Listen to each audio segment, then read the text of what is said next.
제가 일전에 한 분이 이렇게 교회를 자신이 이제 나가지 않는 이유에 대해서 말하는 것을 들은 적이 있습니다. 자기는 교회에 나가지 않기로 결심을 했다는 거예요. 그래서 어느 누가 전도를 하더라도 자기는 교회에 안 나간다라는 거예요. 그런데 그런 결심이 서게 된 이유가 자기하고 친한 지인 때문에 그런 결심이 섰다라는 거예요. 그 이유는 그 지인이 크리스찬인데 교회에 나가고 그리고 가까운 지인이다 보니까 교회에 나가는 모습만 보는 게 아니라 이제 생활하는 것까지 이제 충분히 다 알게 된 거죠. 그런데 생활 패턴이 좀 이상한 거예요. 교회에 분명히 빠지지 않고 예배를 드리는데 삶으로 돌아와서 월요일부터 토요일까지의 삶이 예수님을 믿기 전이나 후나 똑같은 거예요.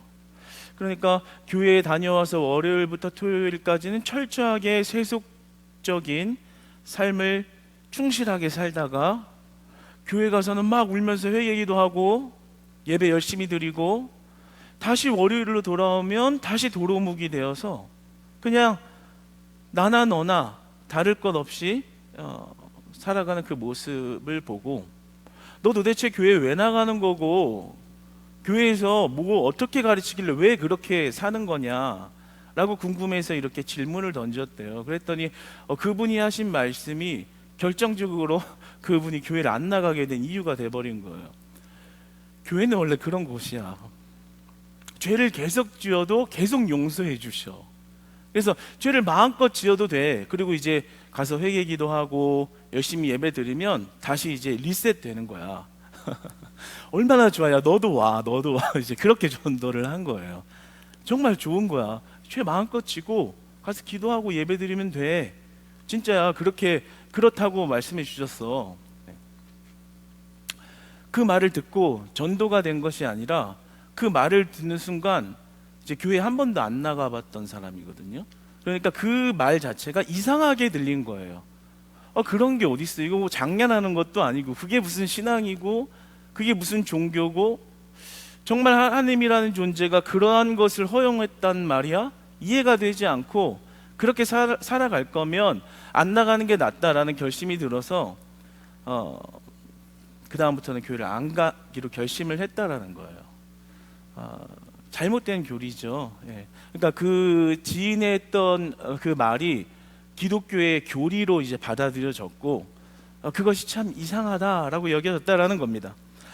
그런데 얼핏 우리가 들으면 그 크리스찬 참 이상하다, 왜 그런 행동을 하고 말을 했을까라는 생각을 할지도 모르지만 의외로 많은 크리스찬들이 이렇게 신앙생활을 하고 있다는 거예요. 의외로 그 사람만 이상한 게 아니라 예배 잘 드리고 회개기도 하고 다시 밖에 나가서 그냥 적당히 살아도 주님은 용서해 주셔.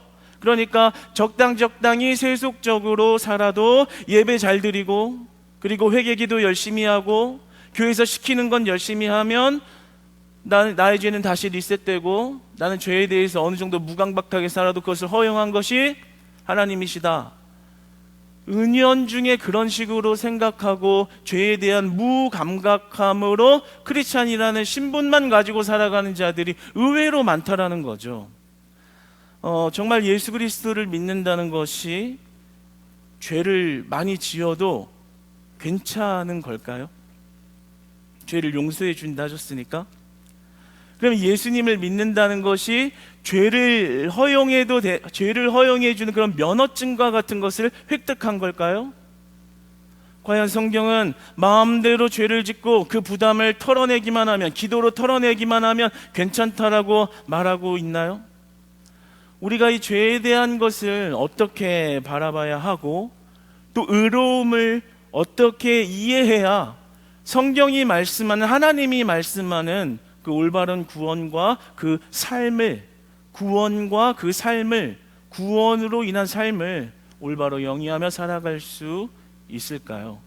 오늘 본문의 첫 절에 보면 본문에 바울이 이러한 이야기를 시작하게 된 배경이 있어요. 바울이 이제 우리가 계속 구원에 관하여 의로움이 무엇인가에 대해 설명하고 있다 보니까 율법에 대한 조항을 지키는 것으로부터의 자유로워진 것을 설명하다 보니 그런 것에 대한 반감을 가진 자들이 그런 질문을 던진 거죠.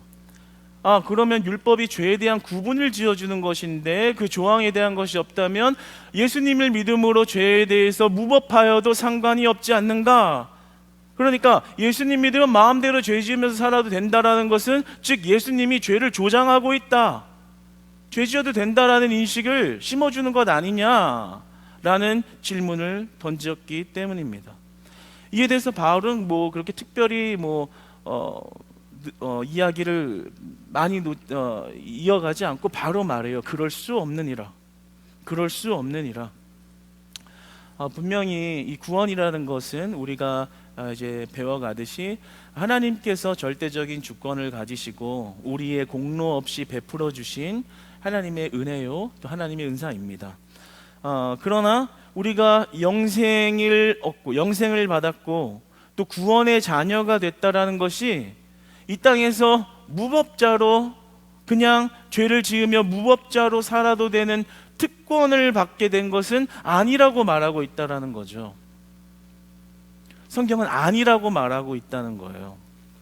구원받았으니까 좀 죄 그냥 설렁설렁 지어도 괜찮아 라고 생각하는 것이 틀렸다라고 말씀해주고 있다라는 거죠. 성경의 일반론적인 차원에서 죄에 대한 결과의 값은 분명히 있다라고 말씀해주시고 있습니다. 우리가 16절에 보면 너희들의 생각과 마음과 행동을 죄에 순종해버리면, 죄를 지어버리면, 죄 짓는 것이 좋다고 말하며 살면 그 결과는 반드시 사망에 이르게 된다 라고 단언해주고 계십니다. 그 사망은 영원한 사망을 이야기하는 것입니다. 그리고 오늘 본문 23절에서는 그 죄의 삭은 사망이다 라고 말씀해주고 있습니다. 이것은 문자 그대로 그 죄 가운데 거했을 때 그 결과의 값을 사망으로 반드시 받게 된다라는 것입니다. 그대로 받아들이면 되는 것입니다. 그러니까 성경은 죄가 괜찮다라고 이야기하지 않고 예수 그리스도 믿으면 죄 조금 지어도 괜찮아요가 아니라 너희들이 만약에 예수님을 믿으면서도 죄의 종노릇하는 삶을 멈추지 않는다면 그 결과는 분명하게 그 값을 치르게 될 것이다 라고 말씀해주고 있다라는 것이죠. 물론 우리가 받은 의로움은 우리의 신분을 변화시키신 것입니다. 그런데 신분이 변화되었다라는 것, 그러니까 우리가 지난 시간에 배웠던 것, 이제 아담의 후손으로서 죄인의 신분으로 우리가 태어났지만 그 신분이 예수 그리스도로 인하여 생명의 왕 노릇하는 신분으로 변화되었다라는 거죠. 그런데 우리의 공로 없이 구원의 은혜로 예수 그리스도의 의를 전가받은 은혜로 구원의 자녀가 된 신분이 변화되었다는 것은 단순히 이론적으로 우리의 신분이 변화되었다는 것으로 그치는 것이 아니라 그 한 걸음 더 나아가서 그 신분에 따른 지위까지 변했다라는 것을 성경은 말씀하고 있습니다. 그러니까 우리가 신분이 바뀌었다는 것, 구원의 자녀가 됐다는 것은 그냥 우리의 정체성만 바뀐 것이 아니라, 표면적인 정체성만 바뀐 것이 아니라 그 신분이 바뀜에 따라 그 책임과 역할의 범위도 달라졌다라는 거죠. 그러니까 존 칼빈은 이렇게 말하거든요. 만약에 그 신분이 바뀌었음에도 불구하고 다시 이전의 습관, 죄의 종노릇하던 그 옛 구습을 따라 자꾸만 살아가는 일은 어리석은 일이다 라고 표현을 하고 있습니다. 왜겠어요? 구원받았다고 말하면서 자기가 무슨 신분을 가지고 어떤 지위를 행하면서 살아가야 되는 사람인지를 모르고 살아가고 있다 이 얘기예요. 그러니까 참된 구원의 의미를 아직 깨닫지 못했다라는 것을 말씀해주고 있는 것이죠. 성경은요, 의로움을 받은 자녀들이요 절대로 막 살아도 된다고 이야기 안 합니다. 오히려 막 살지 말라고 이야기를 합니다. 그리고 그 결과도 명확하다고 말합니다. 이것은 누구에게 순종할 것인가의 문제입니다. 누구에게 순종할 것인가. 오늘 바울은 아주 심플하게 말씀을 하죠. 16절의 말씀을 한번 읽어볼까요? 네, 시작. 너희 자신을 종으로 내주어 누구에게 순종하든지 그 순종함을 받는 자의 종이 되는 줄을 너희가 알지 못하느냐. 혹은 죄의 종으로 사망에 이르고 혹은 순종의 종으로 의에 이르느니라. 아멘. 그러니까 우리가 이 땅에서 삶을 살면서 누구에게 순종하느냐 이거예요. 우리가 그리스도를 알지 못했을 때처럼 다시 불법을 행하고 불의를 행하고 욕심을 가지고 우상을 섬기는 그런 일들을 하는 것은 죄의 종으로서 너희들은 사망에 이를 것이다.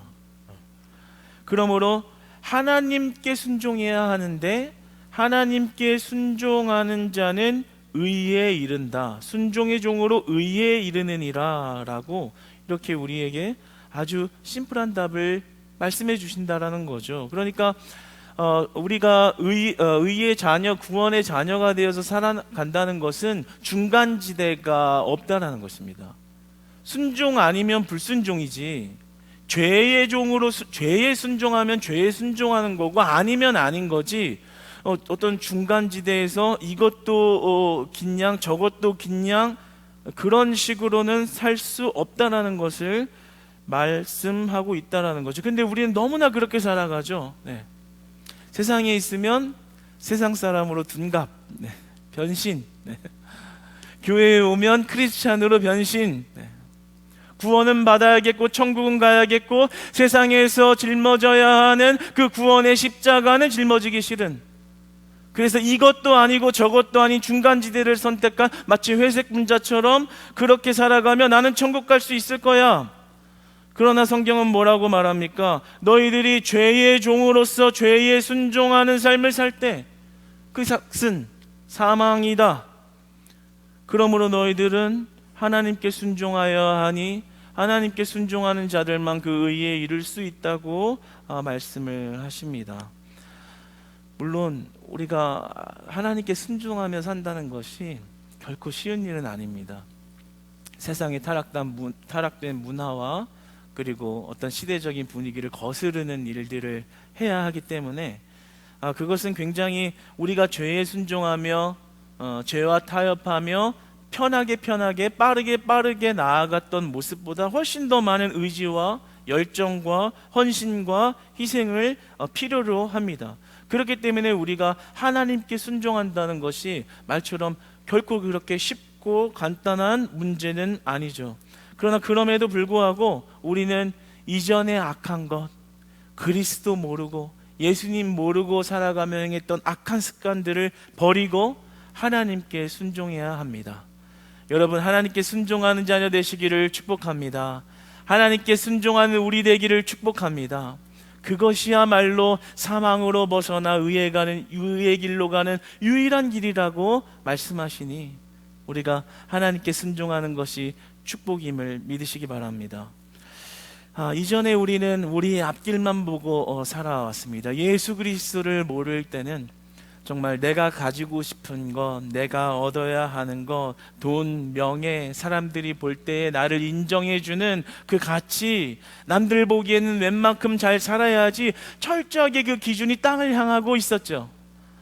예수 그리스도가 중요하지 않고 예수 그리스도가 말하는 것이 우리의 삶에 영향력을 끼치지 못하는, 그래서 죄의 종노릇하고 있는 것이 기쁘고 죄의 종노릇하는 것이 편하고 죄의 종노릇하는 것이 만족스러운 그러한 삶을 살아오고 하나님의 방법에 반대로 살아오던 모습이 있었습니다. 또는 예수님을 믿고 있다 하더라도 일단 교회는 교회, 예수님의 말씀은 예수님의 말씀, 그러나 삶은 또 달라.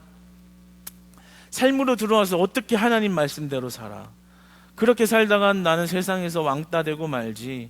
그래서 예수님을 믿는다고 말하지만 순종의 자녀가 되었음에도 불구하고 아직도 헛된 우상과 욕심과 세속적인 가치관의 생각을, 그 신념을 내려놓지 못하고 비기독교인들과 똑같이 살아가는 그러한 모습들, 그것을 오늘 성경은 깊은 고집스러운 반항이라고 이야기를 해요.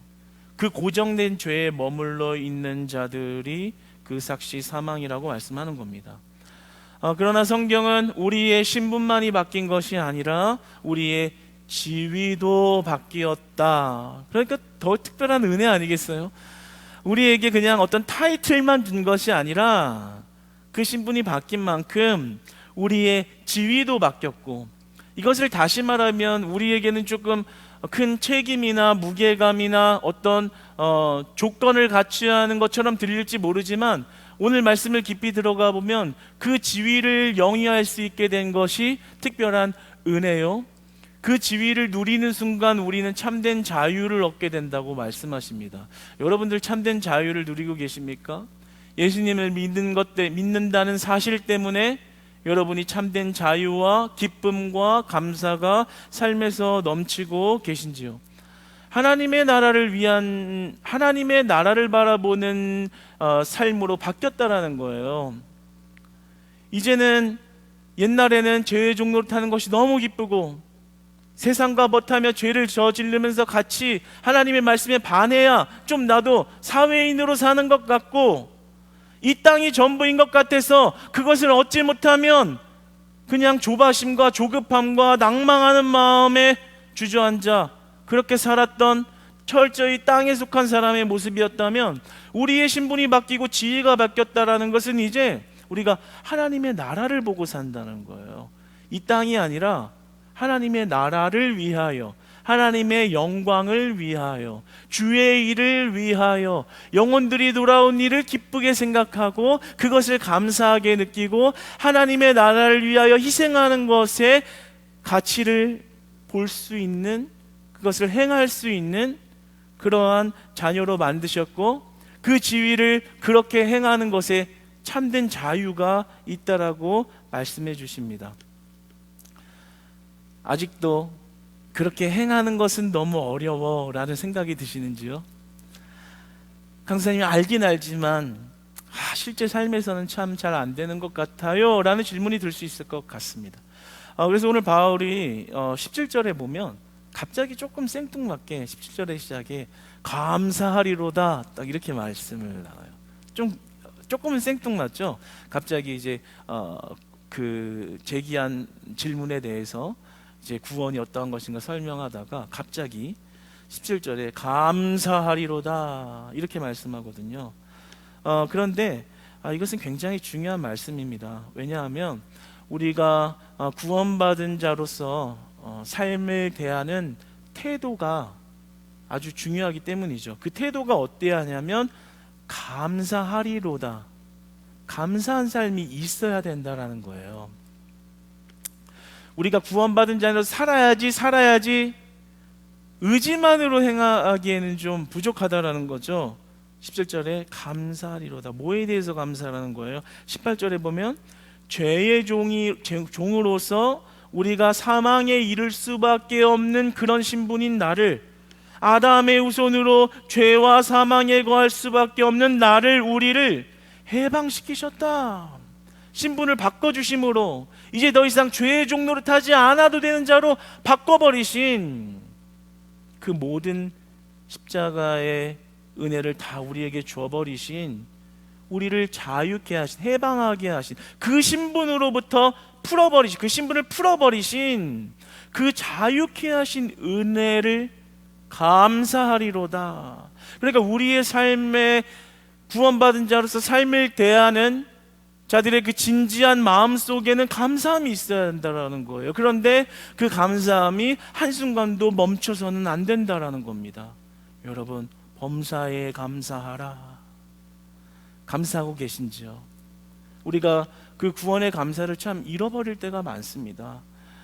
이 구원, 예수님 이 신칭이 예수님이 의로움을 전가해 주시고 우리의 죄를 전가받으시고 의로움을 전가해 주셔서 구원의 자녀가 됐고 우린 천국 간다. 혹시 이렇게 딱딱한 교리적인 구원으로 여러분들이 예수님을 이해하고 하나님을 받아들이고 있기 때문에 여러분의 구원의 삶의 기쁨과 감사는 잃어버린 채, 그 삶의 지위와 그 역할은 잃어버린 채 그저 그 교리 하나를 붙들고 내가 천국에는 가야 돼라는 생각만으로 감사와 기쁨을 잃어버리고 살고 계시진 않으신지요? 이 감사가 왜 중요하냐면요, 우리가 감사를 잃어버리고 딱딱한 교리로 받아들이는 순간 우리의 삶에 죄가 바로 침투하기 때문입니다. 죄의 종노릇하기 때문이에요. 예수 그리스도의 은혜가 더 감사하게 느껴지지 않을 때, 메마른 교리처럼 느껴지지 않을 때, 메마른 교리처럼 느껴질 때 우리는 바로 죄의 종노릇하게 된다라는 거예요. 그것이 더 이상 귀하게 느껴지지 않을 때, 그냥 내 삶을 겨우 지탱하는 그냥 하나의 신념일 뿐일 때, 그때 우리는 바로 죄의 종노릇하게 된다라는 거예요. 그냥 이렇게 살면 뭐해? 이 앞에 그냥 보이는 떡도 좀 먹고, 내가 가질 수 있는 거 가지고, 먹을 수 있는 거 먹고 좀 사람답게 살아야지. 하고 싶은 거 하면서 사는 게 인생이지. 뭐 그렇게 한평생 사는 인생 답답하게 살아야 하느냐, 이런 말이나 하게 되는 겁니다.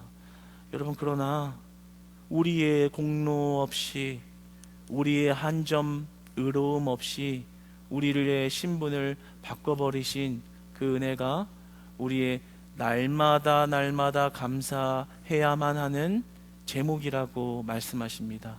그러니까요, 여러분, 이제 더 이상 예수 그리스도로 인한 의로움을 받았다는 사실이 교리로만 받아들여지지 않기를 소망하고요, 그 은혜를 묵상하시기 바랍니다. 왜 그것이 하나의 이론인가요? 왜 그것이 이미 알고 있는 내용인가요? 알고 있는 내용인데 왜 감사하고 있지는 못하나요? 바울은 감사하리로다, 아주 중요한 말이에요. 우리 인생의 구원의 삶을 어떤 태도로 바라보고 있는가? 무엇에 감사하고 있는가? 하나님이 우리의 신분을 해방시키시고, 우리의 신분을 자유케 하시고, 우리의 신분을 더 이상 죄의 종노릇하게 하신 그 은혜보다 더 큰 은혜가 없는 줄 믿습니다. 여러분, 죽을 뻔하다가 살아난 그런 사람들 이야기 들어보셨죠? 물에 빠졌다가 누가 이렇게 건져줘서 죽을 뻔하다가 살아났다. 그 사람들이 주로 하는 말들이 있어요. 인생이 막 주마등처럼 필름처럼 지나갔는데 이렇게 살게 되었으니 이제 나는 돈이 중요하지 않아요. 명예가 중요하지 않아요. 그냥 숨쉬고 살아가는 것에 그냥 감사할래요. 이렇게 평상시에 일상이 이렇게 감사하다는 것을 이제 깨달았어요. 그런 말들을 듣게 되잖아요. 그러니까 그 사람들한테 죽을 뻔하다가 건짐을 받았을 때 정말 삶을 다시 얻었다라는 사실이, 그 사실이 가장 크다라는 거죠. 그거보다 중요한 게 없구나, 그를 몸소 체험하고 말하게 되는 것을 보게 됩니다. 죽음을 향하여 달려갈 수밖에 없는 우리의 신분을, 지금도 예수 그리스도를 모르는 자들은 죄의 종노릇하며 돈 잘 벌면서 건강하게 사는 것이 가장 안전하고 좋은 것이다라고 말하며 사망의 길을 향하여 달려가는 그들에게, 우리도 그와 다를 바 없는 우리의 인생의 신분을 바꿔버리신, 해방시켜버리신 그 은혜, 물에 빠져서 죽어가는 우리를 건져내신 그 은혜보다 더 큰 은혜가 어디 있겠냔 말입니다. 죽을 뻔하다 살아났다는 그 은혜가 묵상되어지고 감사되어지고, 그 은혜가 기쁨으로 다가오면 다가올수록 그 구원의 은혜의 삶이 풍성해지는 거예요. 더 이상 죄가 침투되지 못할 줄 믿습니다. 그러니까 우리가 구원의 은혜에 감사하면 감사할수록 죄의 종노릇하는 그런 생활이 청산되어지는 겁니다. 다른 방법이 아니에요. 의지가 아니라는 거예요. 의지 중요합니다. 그러나 의지로 노력으로 해도 안 되는 연약한 나를 자꾸 발견하잖아요. 그렇죠? 맞아, 하나님 말씀대로 살아야 돼. 그런데 아직도 세상과 짝하고 있는 연약한 나를 발견하는데, 그럴 때일수록 구원의 은혜를 감사하라. 내가 어떻게 살림을 받았는가. 그 감사가 충만할 때 더 이상 옛 습관과 옛 구습으로 돌아가는 일들이 멈춰질 줄 믿습니다. 그 심령의 구원의 은혜가 강물처럼 흐르시기를 축복합니다. 그 은혜가 강물같이 흘러야 되는 거예요. 내게 강 같은 평화, 내게 강 같은 평화, 내게 강 같은 기쁨과 감사가 그 안에 흘러갈 때 그 안에 있고 싶지, 그 구속력 안에 있고 싶지, 그 물속에 다시 빠지고 싶지 않은 거예요. 여러분, 그 예수님이 주신 그 구원의 은혜가 여러분의 심령에 강물처럼 흐르기를 축복합니다. 그냥 있는 거 말고요, 강물처럼 흐르기를 축복합니다. 강물처럼 흐를 때 더 이상 우리는 죄의 종노릇하지 않을 수 있는 것입니다. 그래서 여러분, 교회에 나오셔서요, 그 구원의 은혜를 마음껏 찬양하십시오. 그 감사함을 지니고 찬송하십시오. 그 감사함으로 기뻐하며, 비록 우리에게 웃을 일이 없는 때가 있다 할지라도 나를 웃음 짓게 하신, 나에게 호흡 주신, 나에게 생명 주신, 죽어가는 나를 건지신, 그래서 내가 이 땅을 소망으로 삼지 아니하고 살아가게 하신 하늘의 은혜를 받은 나의 신분을 변화시킨 은혜 안에서, 그 충만한 은혜 안에서 그 지위를 누리시기를 소망합니다. 그러므로 이 성화되어진다라는 것은, 성화한다라는 것은 의무가 아니라 은혜의 영역인 것입니다.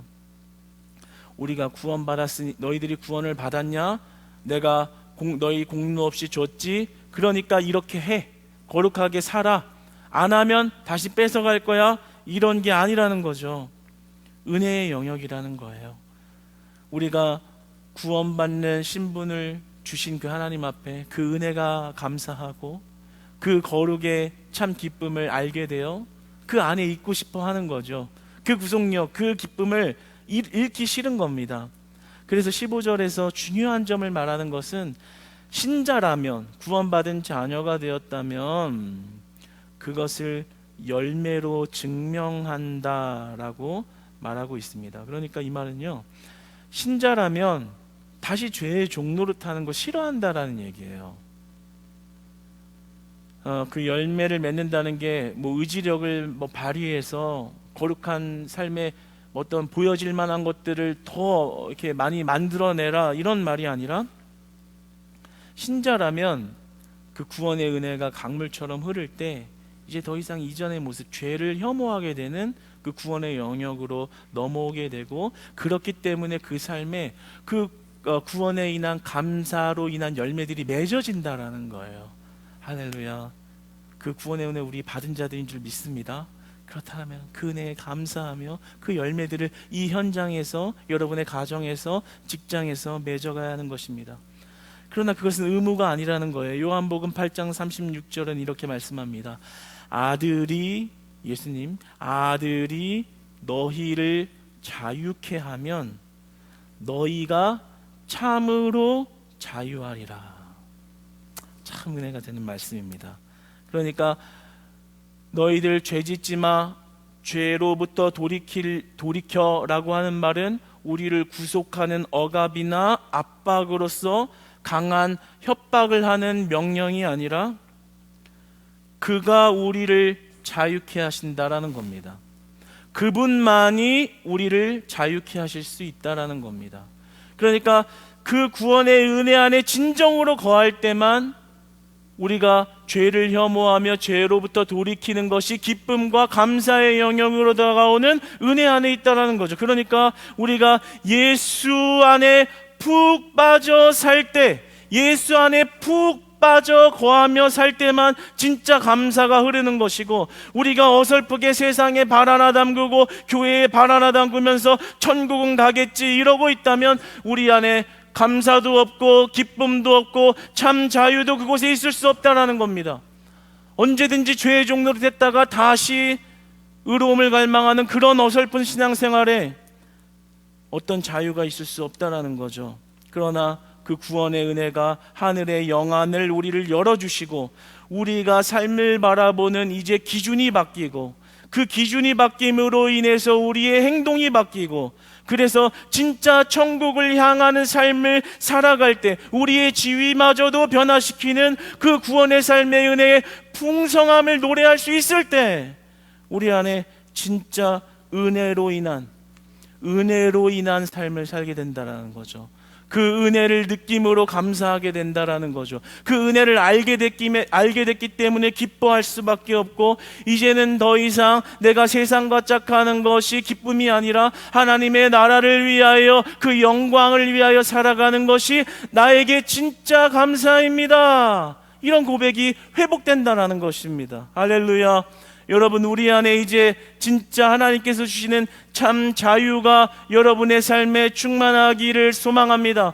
더 이상 죄의 종노릇하지 않게 하시고 그 죄의 굴레가 여러분을 속박하지 않게 하셨습니다. 그것은 무법자가 되어 죄를 허용하라는 것이 아니라 그 은혜가 우리를 살리셨다고 말씀하는 것입니다. 여러분, 예수 안에 거하기를 축복합니다. 예수님 안에 거할 때 참된 자유가 있다는 거예요. 그러니까 우리가 이제 더 이상 죄와 짝하고 한 발은 담그고 한 발은 교회에 담그고 이런 일을 멈추고 오직 예수 안에 아들이 너희를 자유케 하며 그리스도가 진짜 너희 안에 심겨지면 너희가 참으로 자유하리라. 참된 자유가 그곳에만 있다라는 거죠. 그런 의미에서 우리 교회의 슬로건이 얼마나 좋습니까? 하나님의 나라를 세우는 사람들. 신약 성경의 전체에서 말하고 있는 것을 한마디로 말씀하고 있는 겁니다. 하나님의 나라를 세우는 사람들. 우리가 이곳에 모인 이유가 우리 잘 먹고 잘 살고 나 좀 위로받고 나 좀 마음 좀 평안해지자고 있는 것이 아니라 참된 구원의 의미와 그 뜻을 받은 자들이, 그 뜻을 알게 된 자들이 이제는 그 지위가, 그 행동이 구원의 삶을 향하여, 하나님을 향하여, 하늘을 향하여, 교회를 향하여, 성도를 향하여, 불신자를 향하여, 불신자들 구원하는 그런 하나님의 마음을 품고 그것에 그 가치에 우리의 온 열정과 그리고 희생과 헌신을 쏟아부어도 그것이 감사하다고 말하는 삶이 바로 하나님의 나라를 세우는 사람들이라는 거죠. 사랑하는 여러분, 우리가 그리스도인으로 신분이 바뀌고 그 바뀐 신분으로 산다는 것은 의무가 아니라 은혜입니다. 나 같은 죄인을 살리신 은혜입니다. 이제 내가 다시 죄의 종노릇 안 해도 되게 하신, 믿음을 열어주신 은혜입니다. 우리가 그 은혜 안에 살면 참 자유가 있고 감사가 있고 기쁨이 있다라고 말씀하십니다. 그러나 불순종하면 그 자유는 없다고 말씀하십니다. 사랑하는 여러분, 우리가 왜 감사를 잃어버렸는가? 왜 구원의 은혜가 더 이상 감사와 기쁨으로 다가오지 않고 내 삶에 참 자유가 없다라고 자꾸만 불평하게 될까? 여러분, 오늘 바울이 17절에 뭐라고 합니까? 감사하리로다. 구원의 은혜가 회복되어라. 구원의 은혜를 회복해라 라는 말씀인 것입니다. 사랑하는 여러분, 이제 더 이상 구원의 은혜를 하나의 지식처럼 또 메마르게 그렇게 인식하지 않으시기를 바랍니다. 구원이 우리의 신분과 그 지위까지 바뀌신 은혜라는 것이 보여지고 열려지고 믿어지면 주를 위해 살아가는 그 일의 참 자유를 누리게 될 것입니다. 사랑하는 여러분, 하나님을 위하여 헌신하는 그 놀라운 일이 여러분 안에 자유로 느껴지는 구원의 은혜, 구원의 은혜, 구원의 은혜. 오늘 제목 은혜로 살아갑시다. 이제 더 이상 하나님을 섬기는 일을 의무로 꾸역꾸역 하는 일을 멈추시고 구원의 은혜를 묵상할수록 은혜로 하리로다, 감사로 하리로다, 은혜로 살아가는, 주신 은혜로 살아가는, 가장 큰 은혜로 살아가는 저와 여러분 되시기를 축복합니다.